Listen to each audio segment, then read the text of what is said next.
But in our genetic structure, one of the closest things that matches that is wheat, which is weird. I know. It's very weird.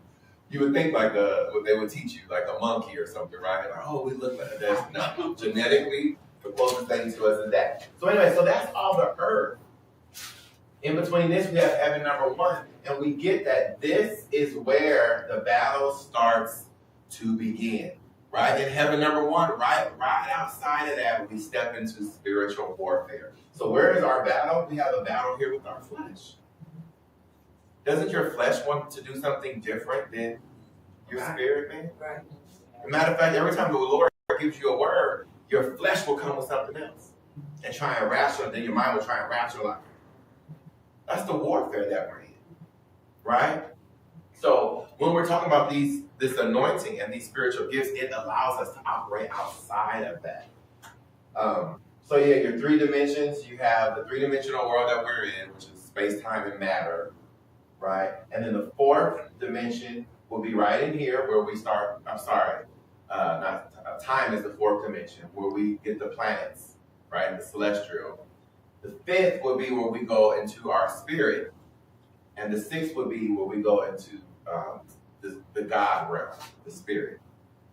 So that's why this is drawn this way, and it's difficult to, when I first was teaching this, versus when I come to this, because I say this and you get first, second, third heaven. It's because I don't teach it from this. Okay? So those of you that have been coming, you get that little paper that you have, we already went through that. I'm just trying to show you. So now, remember the sent, Isaiah 55, and he sent his word, right? So the sent is where all this comes from. And so when we're talking about these spiritual gifts, these are sent by God. They're gifts sent by God to the church for the world. Did we just get these gifts to look good? You got the gift of prophecy, so you just look good and dazzle the people? No, not at all. All right, so questions on that? Nope, okay, good. So let's move on. So now we're going to talk, I'm going to summarize. We already talked about Prophet Micaiah, remember? Prophet Micaiah in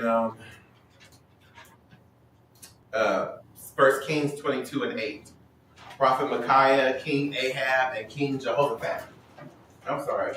King Jehoshaphat was the king of Judah. King Ahab was the king of Israel, and the Prophet Micaiah. You guys remember that? Yeah. All right. So basically, I'm going to summarize that. You should have your notes already. We went over that 2 weeks in a row. Prophet had an attitude. Prophet Micaiah had an attitude, remember?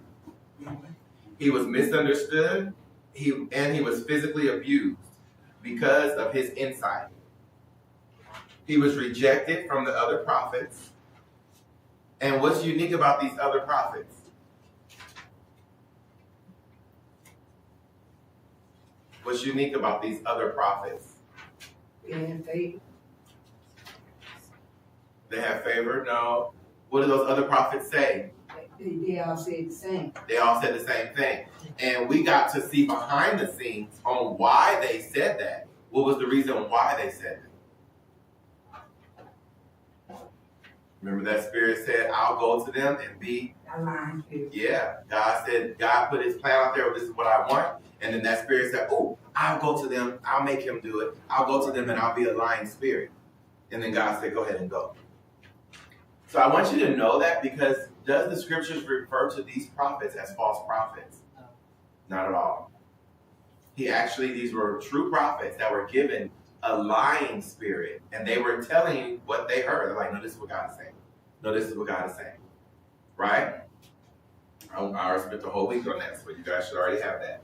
So keep in mind, these scriptures did not call them false prophets, which is probably why that prophet slapped him, slapped the mess out of him. Yeah, that's probably why he slapped him. He was like, you trying to say that I'm speaking from God? I'm not speaking from God. He slapped the mess out of him. He was like, well, where'd that come from? Right? And it's because they knew they were connected. It's like, no, like I know I'm connected. Anyways, any questions on that? Moving on. Nope, great. Let's go to the next one. So the next one is 2 Kings 5. 2 Kings 5, 10 through 15.